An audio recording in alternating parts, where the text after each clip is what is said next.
Since the beginning of the human race, families have been the foundation of our species' survival. Mothers, fathers, grandparents, aunts, uncles, cousins, and siblings have helped to feed, protect, and educate their fellow humans who they share a common ancestry with. Families maintain cultural norms and customs, offer emotional and even financial support if one of their members falls on hard times. Families have been the center point of civilization, and everyone instinctively knows they are the most important thing in life. But now our modern society is plagued by broken families missing tight-knit social structures, which is causing a cascading failure that is having devastating effects emotionally and financially that reverberate throughout the entire country. It's largely due to single mothers, no offense if you are one or were raised by one, many of which were raised by single mothers themselves, compounding the problem. Working mothers who turn their children over to strangers at daycare centers so they can go sit in a cubicle behind a computer for 8 hours a stretch only contributes to the breakdown, a situation which is impossible to avoid for most families because of the current cost of living. The ideal single-family income with a stay-at-home mom of the 1950s is sadly a bygone era in America. Parents used to be able to even trust leaving their children alone in front of the television when Sesame Street or Barney and Friends were on to keep them entertained while the mom did laundry, cleaned the house, or got dinner ready. But today, the major brand name television stations are cultural poison, and toddlers are given internet-connected devices to play games and watch cartoons, which are covertly being used to indoctrinate them with enemy propaganda before they can even talk. Political science professor James Kurth once wrote, "The great movement of the second half of the 19th century was the movement of men from the farm to the factory. The greatest movement of the second half of the 20th century has been the movement of women from the home to the office. This movement," he said, "separates the parents from the children as well as enabling the wife to separate herself from the husband. By splitting the nuclear family, it is helping bring about the replacement of the nuclear family with the non-family. TikTok stars, teachers, and traditional Hollywood celebrities have mostly replaced parents as the primary influence on children's lives. And now that we're into the third generation of nearly half of all children growing up in broken homes where the parents have separated or were never married in the first place, perhaps out of spite from being raised in dysfunctional families, many liberals today are vehemently anti-family and despise what was once the cultural norm, like Edward Norton's character in Fight Club, who felt like destroying something beautiful because of his nihilism. The official website for the Black Lives Matter movement explained one of their goals was to disrupt the Western prescribed nuclear family structure. Not preserve, protect, or restore, but to disrupt and dismantle it.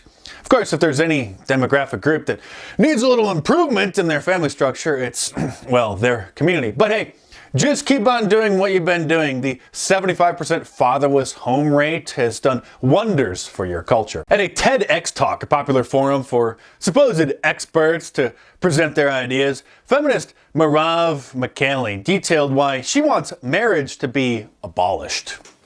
We must cancel marriage.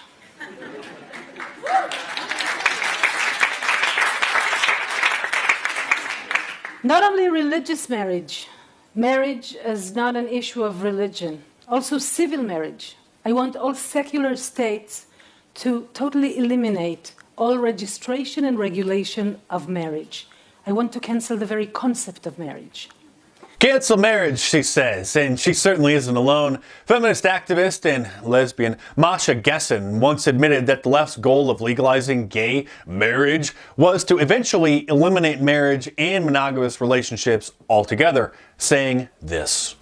Fighting for gay marriage generally involves lying about what we're going to do with marriage when we get there. You know, because we lie that the institution of marriage is not going to change. And that is a lie. The institution of marriage is going to change, and it should change.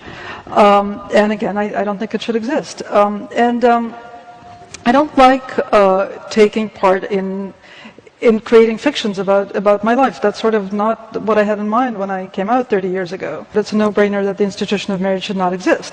So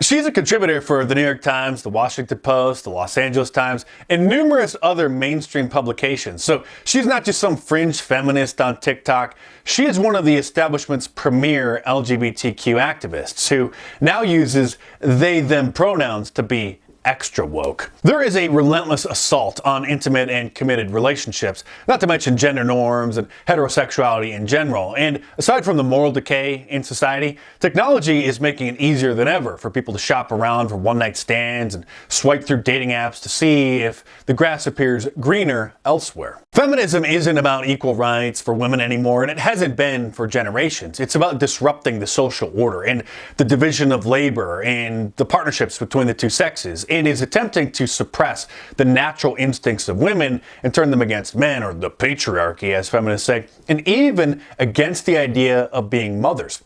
Feminism has meant different things depending on the time period, and it's gone through 4 different phases, or waves as they're called, since the early 1900s, when groups of women banded together to demand the right to vote, called women's suffrage, resulting in the 19th Amendment passing in 1919.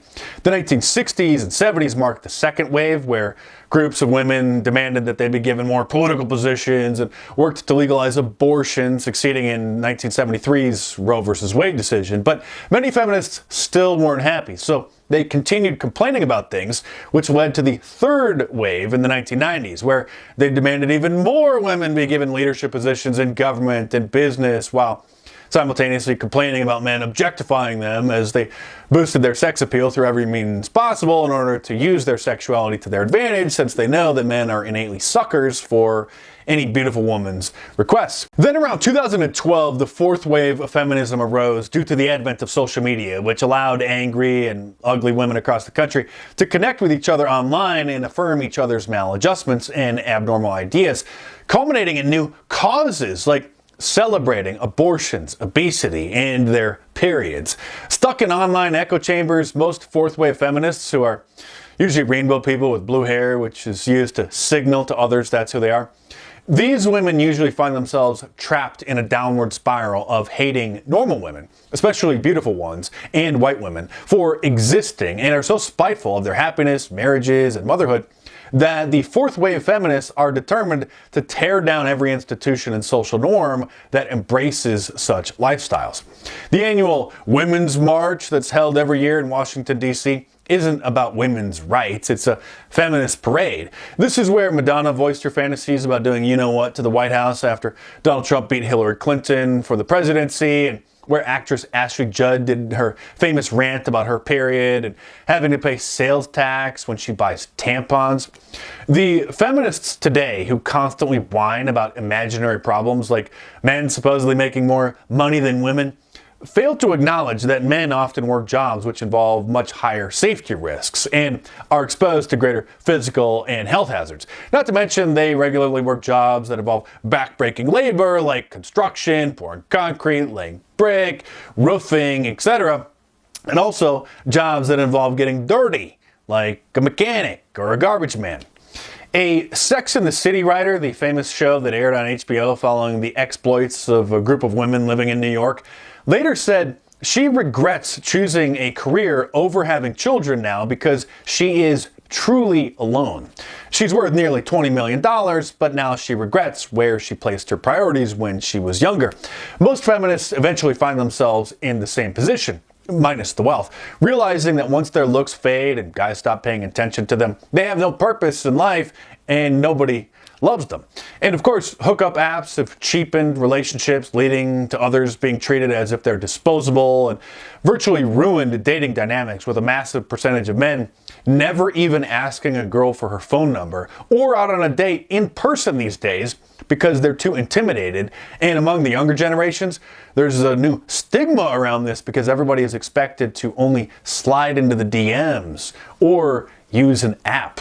One survey of Tinder users found that 2/3 of them were already in a relationship, and many of them were even married. But not all of them were looking to cheat or find someone to dump their partner for. Many of them, it turns out, just crave the attention of others, like those who obsess over their Instagram likes. They're seeking validation through matches on Tinder, even though they never intend to actually meet up with anyone.